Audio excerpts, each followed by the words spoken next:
हूँ। दोस्तों, मैं आपको सुनाने जा रहा हूँ अपनी मंडली की सदस्य पूजा गर्ग की लिखी कहानी उन दिनों की बात।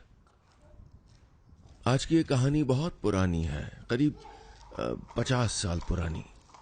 बाहर की मध्यम होती धूप भी पर्दों से कान लगाए बैठी है, लेकिन उसने तो देखी है ये कहानी। तब भी गर्मियों के ही दिन थे। मुझे कैसे पता?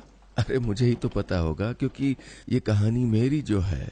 मैं निर्मला आज दोपहर अपने घर के इस कमरे में पुरानी तस्वीरों और नीचे से आती आवाजों के बीच बैठी हूं तो ये कहानी निकल आई। क्या कहती हैं ये तस्वीरें और ये आवाजें, बताऊंगी आपको, पर पहले ये कहानी तो सुन लीजिए। तो हाँ, हम 50 साल पहले की बात कर रहे थे। देश को आजाद हुए 20 साल हो चुके थे और मुझे पैदा हुए उससे कुछ कम।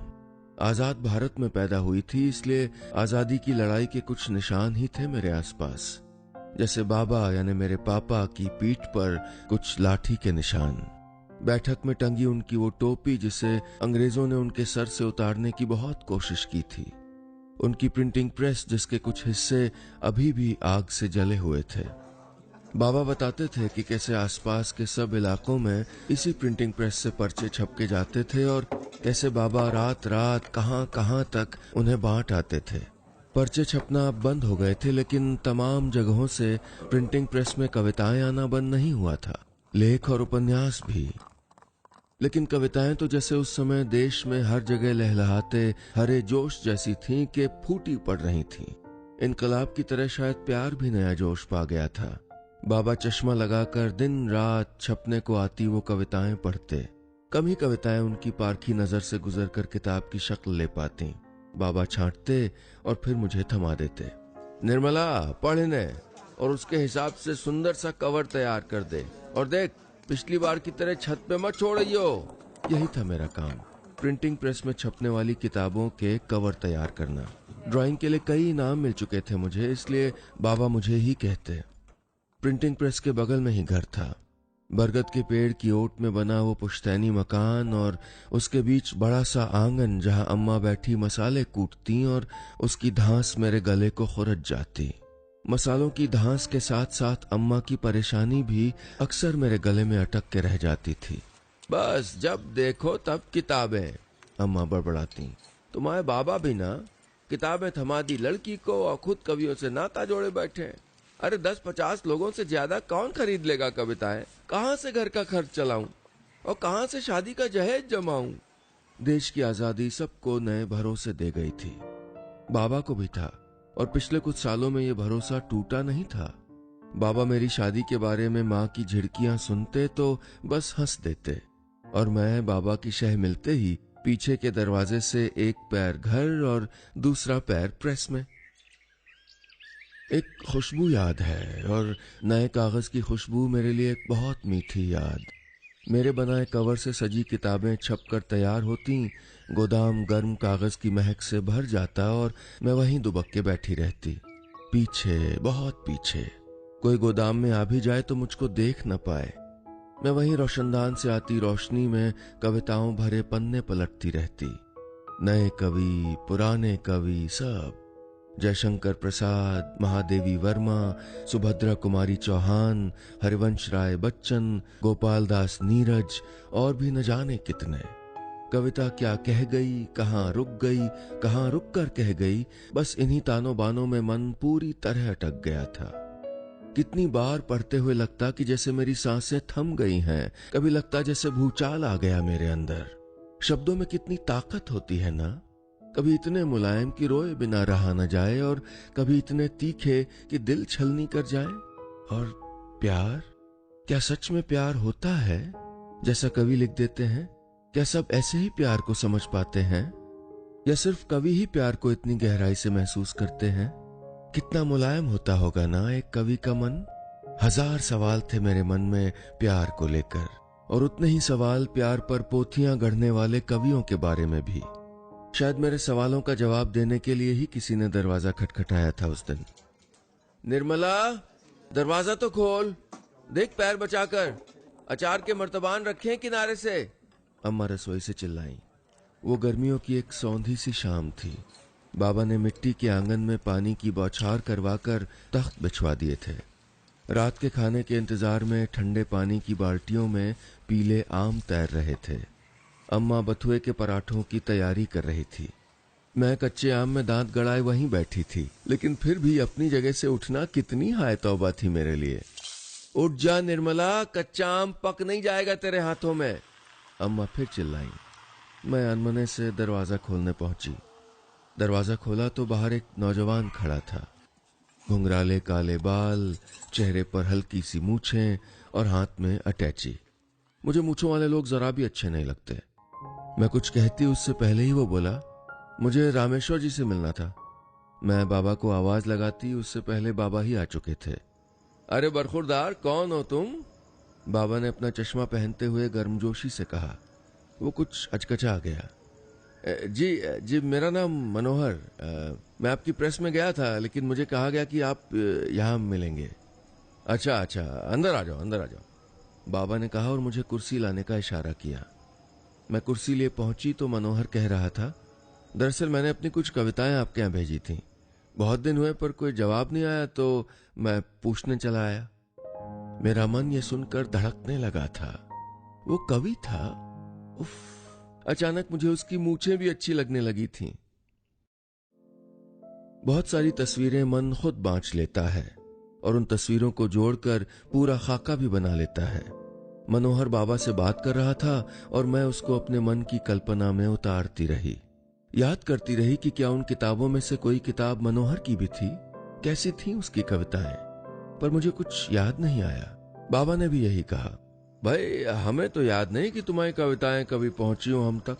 अच्छा, तो मैं दोबारा टाइप करके दे देता हूं आपको, साथ लाया हूं मैं, मनोहर ने कहा। टाइपराइटर है तुम्हारे पास? कहाँ ठहरे हो? बाबा ने पूछा। कहीं नहीं, ट्रेन से उतरकर सीधा यहीं चलाया था। तो यहीं रुको, टाइपराइटर हम दे देंगे और अम्मा को तुम अच्छे लगे तो वो खाना भी खिला देंगी। बाबा हंसे। निर्मला, मेहमान को आउट हाउस दिखा दो और एक टाइपराइटर भी ला देना, बाबा ने कहा तो मनोहर ने मेरी तरफ देखा। मुझे खुद पर उसकी नजरें महसूस हुई तो मैंने आंखें झुका लीं। अचकचा गई थी मैं। जाने क्या देखती होंगी उसकी नजरें। काश कि मैं वैसी ही सुंदर होती, कवियों की कल्पनाओं जैसी। मैं आगे कुछ सोचती इससे पहले ही मनोहर ने अटैची उठा ली थी और मैं मनोहर को आउट हाउस दिखाने ले गई। मुंह हाथ धो के आ जाना बेटा, खाना तैयार ही है बस। और आम तो इस बार बड़े ही मीठे आए हैं, अम्मा पीछे से बोली। शाम गहराने लगी थी। बागीचे से निकलते मुझे अपने पीछे चलते मनोहर के कदम साफ सुनाई दे रहे थे। यह है आपका कमरा, मैंने कहा। जी शुक्रिया। मनोहर मुझे देखकर हल्के से मुस्कुराया तो मेरी आंखें उसके चेहरे पर गड़ी रह गईं। वो खड़ा रहा इस इंतजार में कि शायद कुछ कहूंगी मैं, लेकिन आज न जाने मेरी जुबान कहाँ चिपक के रह गई थी। बस सर हिला के मैं दौड़ आई। आने वाले दिनों में भी मैं मनोहर के सामने आते ही वहां से दौड़ जाती, लेकिन फिर भी उसके होने का एक एहसास मेरे साथ चला आता था। वो खाना खाने आता तो मैं परोसना छोड़कर रसोई में खाना बनाने खड़ी हो जाती। मैं गोदाम में और पीछे छुप जाती, जैसे ये करके मैं अपने मन के सैलाब को रोक सकती थी। क्या पता था मनोहर को? शायद हाँ, क्योंकि अक्सर उसकी निगाहों को खुद पर महसूस किया था मैंने। उसने कई बार मुझसे बात करने की भी कोशिश की थी, लेकिन न जाने कैसा मौन था जो मैं तोड़ नहीं पाई। बस आवाज थी तो उस टाइपराइटर की जो बाबा ने आउट हाउस में भिजवा दिया था। पीछे के दरवाजे से प्रेस की तरफ जाते हुए टाइपिंग की आवाज गूंजती और मैं कई बार बाहर अमरूद के पेड़ से सटी सोचती कि कौन से शब्द छप रहे होंगे वहां, कौन सी कविताएं। ये वाली कविताएं, मनोहर ने एक दिन मेरे हाथ में कागजों का पुलिंदा पकड़ाते हुए कहा। ये वाली कविताएं मैंने भेजी थी बाबा को।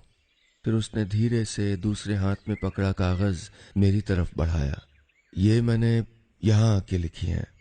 कागज पकड़ते ही मेरे हाथ थरथराने लगे। उस पे लिखा था, निर्मला के लिए। उसे एक ही सांस में पढ़ गई मैं। जैसे कितनी प्यास थी मुझे, जैसे इतने साल मैं ढूंढ रही थी उस कवि को जो मुझे अपनी कविता बना ले, और आज वो मुझे मिल गया था। हजार तरीके हैं जिंदगी के पास हमारे सवालों के जवाब के लिए। मनोहर की कविता मेरे उन सब सवालों का जवाब थी जो मैंने किताबों के गट्ठर पर बैठकर खुद से किए थे। वो कविता कम, प्रेम पत्र ज्यादा थी। क्या कवि ऐसे प्यार करते हैं डूब कर, जैसे किनारा पाना ही न चाहते हों? क्या ऐसी ही थी मैं? क्या मेरी आंखों का रंग इतना कत्थई था? क्या मेरी रंगत इतनी सुनहरी थी?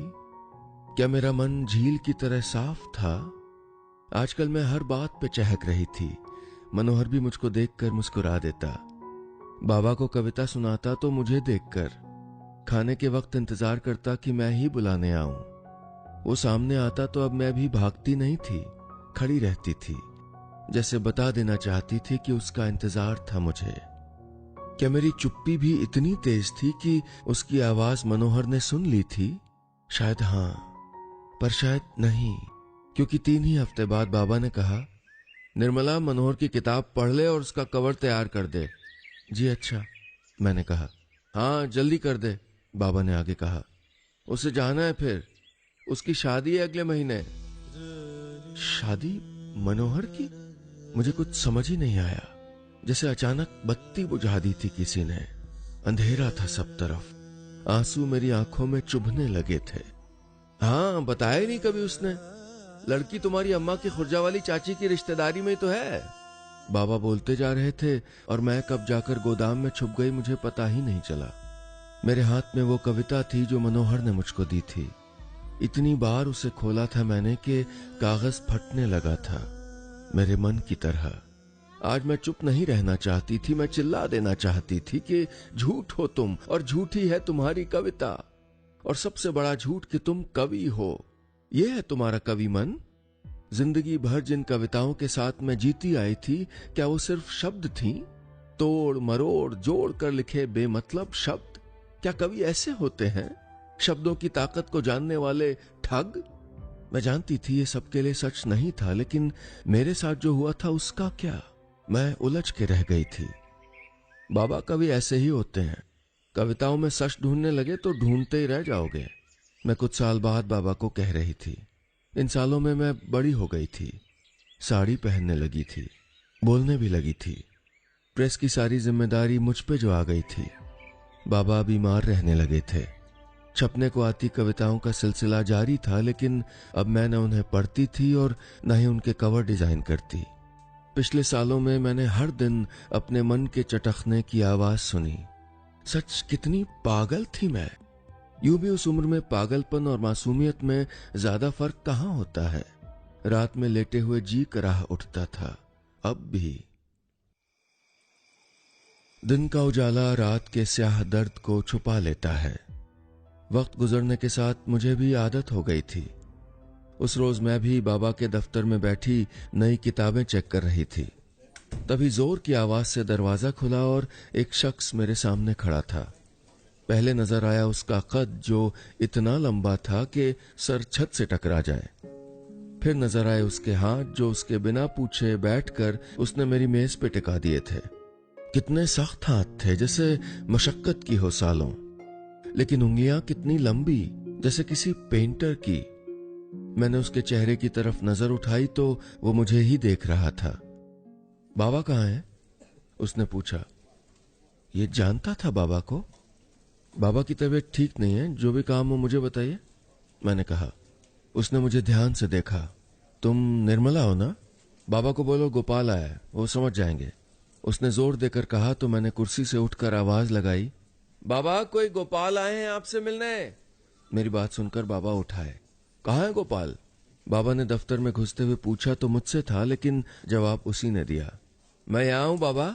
शैतान, बाबा ने हंस के गोपाल को गले लगाते हुए कहा। तो मैंने ऊपर से नीचे तक उसको देखा। शैतान? उसको शैतान बच्चा सोचना ही बड़ा अटपटा था। अकेले अकेले जेल की हवा खाए और हमें बताया भी नहीं। बाबा ने कहा तो मेरे कान खड़े हो गए। तो चलिए इस बार साथ, उसी का प्रोग्राम बन रहा है और आपकी जरूरत है। मजदूरों की हालत बहुत खराब है बाबा। 2 महीने से तनख्वाह नहीं मिली किसी को, पता है ना आपको?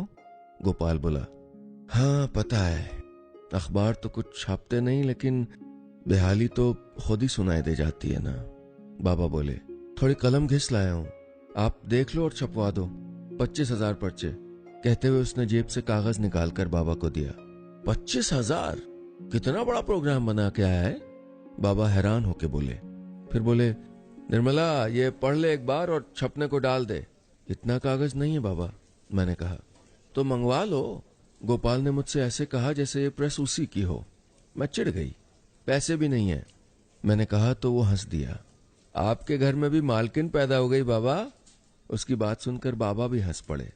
उन दोनों को हंसता छोड़कर मैं बाहर आ गई और हमेशा की तरह अमरूद के पेड़ से सट कर खड़ी हो गई। मुझे नहीं अच्छा लग रहा था गोपाल का यूं आना और बाबा का पर्चे छपने के लिए हाँ कर देना। क्या होगा पर्चे छापने से? शब्दों का एक और बाजार, किसी और के भरोसे को तोड़ने की तैयारी। और बाबा क्या भूल गए थे कि प्रेस कैसे जल चुकी थी एक बार, और कौन आएगा हमको देखने? ये गोपाल जिसे पहले कभी नहीं देखा और जो पहले ही जेल जाने की तैयारी करके आया था। लेकिन बाबा को कैसे समझाऊं? हर दिन की एक तासीर होती है, लेकिन आज के दिन की क्या तासीर थी मुझे समझ नहीं आ रहा था। मैं दफ्तर के बाहर अमरूद के पेड़ के पास खड़ी हो गई। तभी पीछे से आते कदम सुनाई दिए। गोपाल भी दफ्तर से बाहर निकल आया था। ये अमरूद पेड़ में बचा रह गया तुम्हारा, कहते हुए उसने आसानी से हाथ बढ़ाकर सबसे ऊपर वाली डाल से अमरूद तोड़ लिया। मुझे देख के बोला, पहले जब भी आया तो तुम्हें कविताओं में मुंह छुपाए देखा। तुम्हें तो शायद मैं याद भी नहीं ना? गोपाल ने कहा। नहीं, बिल्कुल ध्यान नहीं, मैंने कहा। पर मुझे तुम ध्यान में हो। किताबों में आंखें गड़ाए। पर मैंने कभी किताबों में लिखी कविता नहीं पढ़ी। मेरे लिए कविता सिर्फ वो नहीं जो शब्दों में बयान हो। कविता वो भी है जो शब्दों के परे हो, नहीं? उसकी बात पर मैंने हैरानी से उसे देखा तो उसकी निगाहें मुझ पर जमी थीं। अचानक वो हंस पड़ा और अमरूद मेरे हाथ में रखते हुए बोला, जैसे अमरूद न जाने कितनी सुबहों ने उसको जगाया होगा और कितनी बारिशों ने भिगोया होगा, फिर भी टिका रहा डाल पे मीठा हो जाने तक। नहीं, मेरे ख्याल से जिंदगी से बड़ी कोई कविता नहीं है। वो हंसते हुए बोला और ऐसे चला गया जैसे कोई भाषण खत्म हुआ हो। वो चला गया, लेकिन बार बार उसकी कही बात याद करके मैं वहीं खड़ी रह गई। उस रात मैंने आखिरी बार मनोहर की कविता निकाली और बिना पढ़े ही चूल्हे में फेंक दी। अगली सुबह ठीक से हुई भी नहीं थी कि गोपाल पहले ही आ गया था। वो कागज खरीद के ले आया था और प्रिंटिंग शुरू हो गई थी। बाबा और वो दफ्तर में बैठकर चाय की चुस्कियों के साथ गप्पे हाँक रहे थे। मैं दफ्तर में किसी काम से आती जाती तो गोपाल की निगाहें बार बार मेरी तरफ उठ जाती। बार बार मुझे लगता रहा कि जिस जिंदगी को मैंने साड़ी के पल्लू में गांठ की तरह बांध लिया था उसे खोल दूं। जिन कविताओं को मैंने बोरों में बंद कर दिया था, आज मन कर रहा था कि आजाद कर दूं। क्या पता किसके हिस्से के झूठ सच्चे शब्द थे। आज बहुत समय बाद मैं मुस्कुरा उठी थी। उस दिन क्या मुस्कुरा दी, 50 साल होने आए, अभी तक वो मुस्कुराहट चेहरे पे चिपकी है। तस्वीरें देखती हूं तो महसूस होता है कितने दिन गुजर गए। ये ब्लैक एंड व्हाइट फोटोज, ये मेरी शादी की। हाँ, गोपाल से शादी कर ली थी मैंने। नीचे से आता शोर सुनाई दे रहा है ना? हमारी 50वीं वेडिंग एनिवर्सरी मना रहे हैं बच्चे। गोपाल बोल के गए हैं कि एनिवर्सरी गिफ्ट एक सरप्राइज है, लेकिन बच्चे बता गए मुझे, दादी दादू ने आपके लिए 50 अमरूद छुपा के रखे हैं। मुझे हंसी आ गई। कौन जान सकता था कि सख्त हाथों वाले का दिल इतना मुलायम है। कमरे के दरवाजे पर खटखटाहट सुन रहे हैं। ऐसे जोर से तो सिर्फ गोपाल ही खटखटाते हैं।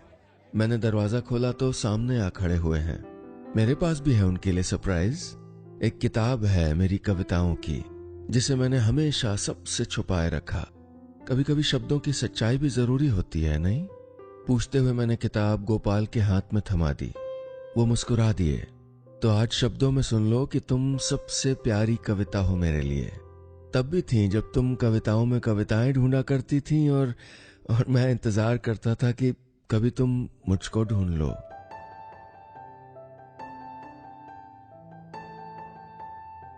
बस इतनी सी थी ये कहानी।